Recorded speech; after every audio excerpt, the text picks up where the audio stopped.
Good morning, Dan and Amy. It's Election Day. Polls have been open for an hour. Taking your calls all morning, your experience at your polling place. We've gotten a lot of reports back. 312-642-5600, turnkey.pro answer line. 64636DA, turnkey.pro text line. Here's some good news from 630. Oak Park polling place, 218 Madison, not open, gates locked. Ugh. So that's some good news that people in Oak Park are not voting. Election judge probably slept in. Probably forgot to set the alarm this morning. Yeah. Well, I mean, you got to get on it. You're supposed, if that's your polling place, you have to be there an hour before. You should be there 5 a.m. setting up tables. This is Oak Park. It's just like one big hemp commune. That's right. Yeah, I mean, so what do you expect? Like maybe they didn't feel like getting up early and opening up. Big race on the Republican side is Ives versus Ronner. Multiple polls have that within the margin of error. So this is a turnout game now, fighting to the finish, 7 p.m. tonight when the polls close, or maybe in the case of Oak Park when they finally open. Jeannie Ives had a presser yesterday in response to kind of the conspiracy theories that Ronner, and just flat-out lies to cover his betrayals, that Ronner is spinning right up until the end, and she put it right between Ronner's eyes. Bruce Ronner is a disgrace. As treacherous and dishonest as he has been as governor, he has been worse as a candidate for governor. His entire campaign and the tens of millions of dollars behind it is predicated on a cynical lie to cover his betrayals. Ronner has such a low opinion of GOP primary voters, he thinks he can scam them with lies about me so brazen, even his supporters admit they aren't true. His latest about the DGA is the stuff of Area 51 conspiracy theorists. By Ronner's tortured logic, he is in cahoots with J.B. Pritzker, who is running ads in the closing days attacking Bruce Ronner. That's good for Ronner to be attacked by Pritzker, right? So I should be claiming that Ronner should have to file an in-kind donation for the ads Pritzker is running against him. Except I won't do that because I'm not a pathological liar. Except I won't do that because I have dignity. Except I won't do that because it would be so obviously untrue I couldn't look myself in the mirror. Bruce Ronner doesn't suffer from the possession of dignity, self-respect, or honor. And National View closing hard for Ives as well. Rich Lowry posting last night. I don't know whether Jeannie Ives will pull off the upset, although there's buzz about it, but I do know that Bruce Ronner deserves to lose. When you're the incumbent governor who's betrayed your voters, failed in your major policy goals, are almost certain to lose in November, and are massively outspending your primary opponent and trying to pound her into the ground with disgracefully dishonest ads that don't come close to passing the laugh test, it's time for voters to send you into retirement. Here's hoping Republican primary voters do it tomorrow night. What I loved about Jeannie Ives is she had her press conference at the Trump Tower, and it was spectacular. I am part of the reform wing of the Republican Party, and you know what? The best thing about Donald Trump is he stands for draining the swamp in Washington, D.C., and there's no bigger swamp that needs to be drained in state capitals than the one in Springfield, and I stand for that. And by the way, just so you know how easy it is to do what Ronner has done and John Kass has written about since he was there at that Tribune editorial board meeting, which is take people's words out of context and spin them to mean the opposit of what they meant. There he goes. Oh, I have it memorized. There he goes, sticking or bashing on Madigan again. Right. It was mockery of him for using Madigan as an excuse for why everything went wrong. And not hit the policy choices he made, the strategic choices he made. Here's somebody who just did a mashup of Bruce Ronner's words, endorsing Jeannie Ives. Vote for Ives. Vote for Ives. Look at her votes and look at her statements. The only way that we get balanced budgets in Illinois, vote for Ives. See, so you could just do it that way. That's awesome. I mean, it's obviously that's so cool. Yeah, it's just the magic of editing. Well, that's the whole thing. That's how easy it is, and people are just going to some people are just going to passively consume these spliced up TV ads that Ronner's been running. We'll see. Speaking of John Kass, we are now the John Kass. We are now pleased to be joined by the Chicago Tribune's Page 2 columnist to plumb the depths of his political mind on this election day. John, thanks for joining us. Appreciate it. Hey guys, thanks for having me. I'd like to say at the outset that as a journalist here between Ives and Ronner, I have no pecuniary interest except for journalism. Wow. No pecuniary. Pecuniary. Common spelling. Yeah. Financial. Is that what Dan said? Right. Yeah. Yes, pecuniary. You were as... I took that class in college, pecuniary, right? Yeah. You made a souffle. I remember. You got an A. It's something. I thought it was something to do with cuticles or something. Yeah. Anyway. You were as jarred by that word as John Amy. Kass. Yeah. I was All right. jarred. John, you have written extensively about the governor's races in particular on both sides of the aisle, both Democrats and Republicans. So give us your take. Pick whichever side you want and then go to the other one. I'll start with the Republican side. Rauner is, I had supported him big time when he ran 4 years ago. And I don't make endorsements, and I'm not in the endorsement business. But I do find it interesting that more and more journalists, many journalists have determined what I've figured and what you guys have figured a long time ago, that these campaign ads about Jean Ives calling her basically as the daughter of Michael Madigan, the creature, the sleeper agent of Madigan, I think they're backfiring. I think people are tired of it. I think they see through it, and we'll find out. And then we'll find out on that. And then on the Dem side, Spalding versus Mayor Quimby. I think that Kennedy would be the toughest opponent for the Republicans to face. Mm-hmm. I think it might very well be Pritzker, and the outside shot is Biss, which I don't think he has one. Sometimes I wonder. Sometimes when I hear Biss talk about economics, he makes Bernie Sanders sound like Ronald Reagan.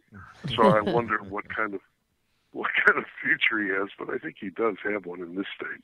Well, a lot of Republicans that I know are pulling a Democratic ballot and voting for Chris Kennedy. And when I ask them why, they don't know why. I think they feel, it's a sentimental vote. It's because they were around when his father was shot, when his uncle was shot, and when his dad was bootlegging. Yeah. When Ted Kennedy killed that woman. Fondness. That movie's coming out, right? I know, Chappaquiddick. I can't wait. Yeah. But I mean, why do you think people are interested in Chris Kennedy? What's his message? What is he campaigned on? I think there's we love, we spent 2 wars, our first one and then the second one, in the 1812 to fight off the Royals. And guess what? We still have this royal feeling, right? We like royals, especially in Chicago, where we doff our caps and bend our knee and, thank the great man for coming near us and smiling at us. I think that thing is over. I really do. I think this election is a lot more important on both sides of the aisle than voting for somebody based on their name. I really do. John, Amy Jacobson reported this morning that J.B. Pritzker bought $780 worth of fudge at a local candy store, and I'm wondering if you think he can keep up that pace through November. Well, as a man who is bigly challenged myself, I would suggest that he get some plumber's helper. Because I can't wait. Like I told you, I can't wait. There's 2 things I can't wait for: the Republican Unity Breakfast, right? Which would that's be, gonna be great. I wonder, That's Amy, gonna be a what hoot. kind of utensils are they going to have? Like ball peen hammers or just swords? And then on the other side, when whoever wins the Republican primary should do a JB, and JB's the guy. I want to see the plumber commercial. Dan, we talked about this. Yeah. I don't know if it's appropriate to talk about plumber butt cracks on the air. Well, it's out of the barn, so to speak. Now, yeah. All right. So, what's the commercial? Yeah, we got the butt cracks. Well, what happens? You know how J.B. Pritzker bought the mansion next door and took out the toilets to make it uninhabitable, and he had plumbers helping him in order to get a $250,000 tax break on his own mansion. Well, he had to remove the toilets. And I was thinking of a commercial where 3, hefty fellows in low-rise jeans, like plumbers, are pushing over, trying to get the toilets out. And the one in the middle has like a short T-shirt. You see the plumber crack thing, and you see like a tramp stamp with JB Mike tramp Madigan, stamp. Yeah, JB, like, No, I the love only thing Mike or something. I like the know? broad strokes, but not part of the creative process. Here's what I would suggest, though, because JB is going to position himself as this grand progressive. You're going to have plumbers in skinny jeans. Oh, right. You're going to have to update the plumber caricature a little bit. Cuffed jeans, cuffed skinny jeans with pink hats on, plumber hats. Yeah, Well, plumber hats. Plumber hats. Mm-hmm. Well, speaking of JB, good. I mean, yesterday, Carol Maureen on NBC5, not WTTW, she reported that JB Pritzker gave $110,000 to Tony Preckwinkle, $26,500 to Carrie Austin, and $15,000 to Walter Burnett to help get out the vote. I mean, is that legal? Well, look at on the other side. You have Bruce Rauner funding the Republican Party. I mean, is he? Yeah. He's right. He's There is no Republican money. Party. There's the Rauner Republican No. Party. And the difference is you see now what the problems are with having a rich guy own his party. On the other side, you have Pritzker who's paying for it, and including paying money to reverends and so forth, good clergy during Lent. But at the same time, Mike Madigan is still the chairman of the party. And speaking of reverends, did you see this? Reverend Jesse Jackson was out campaigning with Bob Fioretti. Not a reverend. Well, I didn't know that he's not backing Tony Preckwinkle. Did he heal him? Did he place his hands upon his forehead? Yes, you shall be healed. Yes. Heal. Yeah, but I mean, I wonder what happened between Preckwinkle and Reverend Jackson, that there was a falling out, and he's supporting Bob. Okay. He healed the orange right off Fioretti.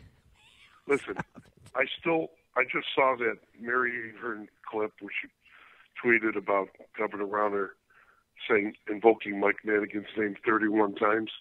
Okay, right. It was 31, right, Amy? Right. In 13 minutes. Okay, let me ask you this: didn't you get the sense that you were watching like the King Mutiny, where the captain is freaking out at the courtroom scene and starts talking about the strawberries, and other people look at him and walk away? I mean, that was just Captain kind of Queeg. Yeah, Captain, he did a total. Yeah, he had that look in his eye. He went full Queeg. You cannot go full Queeg in politics. Half Queeg, yes. He was Not scared. There was something not right. So if he does lose, John, it's reported that Diana and him are going to leave the country and move to Italy. You're from that region of the world. Your ancestors are. Do you have any recommendations on villas for them? I don't take DNA tests, Dan. I don't have to. Okay. Oh, okay. Number one. All right. Number Senator. two, I would like Mr. Governor Rauner and his lovely wife, and whoever the Democratic nominee is, to come to our village in Greece, because nobody goes there. It's like in the mountains on a high plateau. No tourists, no water. Just come on up there and then see if you could get down, alive. Wow. This sounds great. We got some breaking news, It's John. like Sicily. What? No, I gathered the inference. We got some breaking news here. Laura Ingraham is Madigan's favorite conservative because Laura Ingraham just tweeted out, unfortunately, Bruce Rauner is a disastrous Illinois governor, betrayed conservatives by giving more special treatment to illegals. Vote Jeannie Ives today. It's sad to see Laura Ingraham become a Madigan shill, isn't it, John? Well, Laura Ingraham and I are part of the best Mike Madigan conspiracy. You know this. We've been plotting for many years. Mike has a school where we've been raised, and we're activated now to go into the campaigns and help him. Yeah, that's the truth. All right, John. Would you care to hazard predictions for tonight? I think Kennedy. J.B. Pritzker wins. Ugh. I think Lipinski. If you vote for Lipinski, is kind of pulling a vote away from Ives, but I think he'll win. And I think it's quite likely you might see a new Republican nominee. All right. If trends keep going, if people come out, this is not an endorsement. I understand. I'll be plenty critical of Miss Ives later, but for now, it's an interesting thing. Yeah. He is John Kass, page 2 columnist for the Chicago Tribune. Of course, John, thanks for joining us. Appreciate it. Thanks, and we didn't even talk about my column, so that's cool. Thanks. Well, we'll just read it. Next time. Talk about your columns all the time. John, I don't have cats now anymore. you've hurt his feelings, Amy. Well, you should be happy. My cats are dead, too. It's just like the Tribune. Bye, John. Bye. And he joined us on our turnkey.pro answer line.